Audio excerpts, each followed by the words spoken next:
Hello and welcome back, everybody. In today's video, what you'll be going ahead and seeing here is the concept of incomplete dominance, as well as traits that work through this process. By the time the video is over, you should have a good indication of how and how to do incomplete dominance problems, as well as what it is. So without further ado, let's go ahead and get started.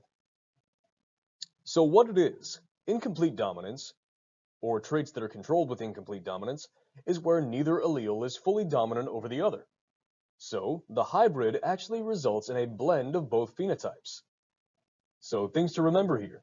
When you're going ahead and writing through and making your Punnett squares, I'm actually recommending that you use two separate letters and keep both capital. So for example, allele 1 is denoted by a capital A, whereas allele 2 is denoted by a capital B.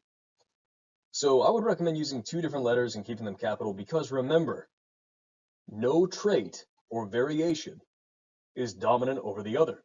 So in this case, let's take a look at homozygous allele AA. Let's say, hypothetically speaking, AA meant red coloration. And let's say BB meant blue coloration. You don't have to worry about one being uppercase or lowercase because they're two different complete variations here. And neither one is dominant, so there's no point in doing an upper or lowercase. So if we had A is red and B is blue, then that makes sense that the hybrid AB will be a blend of both colors, resulting in purple. So on the next slide, we'll go ahead and see a real-life example of how this works. So a great real-life example of this are snapdragons. So snapdragons are flowers that exhibit incomplete dominance.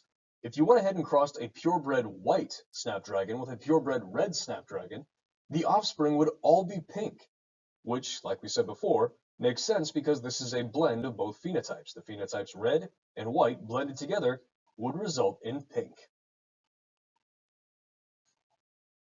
It's that time again. Let's go ahead and do a practice problem or two. So, hypothetically speaking, there is a rare type of sheep found in New Zealand that exhibits incomplete dominance when it comes to wool coloration. It can be one of these three colors: red, blue, or purple. A homozygous RR individual has red coloration. A homozygous BB individual has blue wool. And a heterozygous RB exhibits the purple coloration. So, using this information, let's go through the next two problems. Problem number 1. What would be the genotypes and phenotypes of the offspring if a blue sheep were crossed with a red sheep? And problem number 2. If you cross a purple sheep and red sheep, can you get a blue offspring? So as always, please go ahead, pause the video here, do both problems on your own, and then once you feel you have the answers, go ahead and press play again. I'll be here when you get back. That way we can go ahead and check the answers, and if you couldn't figure it out, you'll have a way to do it. I'll see you in a bit. Take your time. Welcome back. So, let's go ahead and give these a try, shall we? So in problem number 1, we were to cross a purebred red sheep with a purebred blue sheep and see what we get. So if we take a look, here we can see that in the first box we have RB, in the second we have RB, in the third RB again, and in the fourth we have RB once more. How about that? So as you can see here, our genotypes would actually be 100% RB.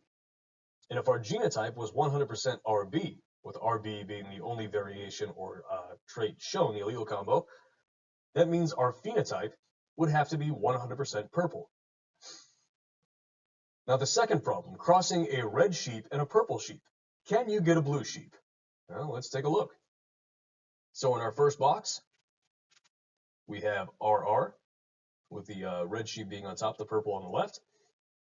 Second box, we have RR once again. In the third, we have RB. And in the fourth, we also have RB. So our genotypes would be 50% RR and 50% RB. So our phenotypes would be 50% red coming from RR and 50% purple coming from RB.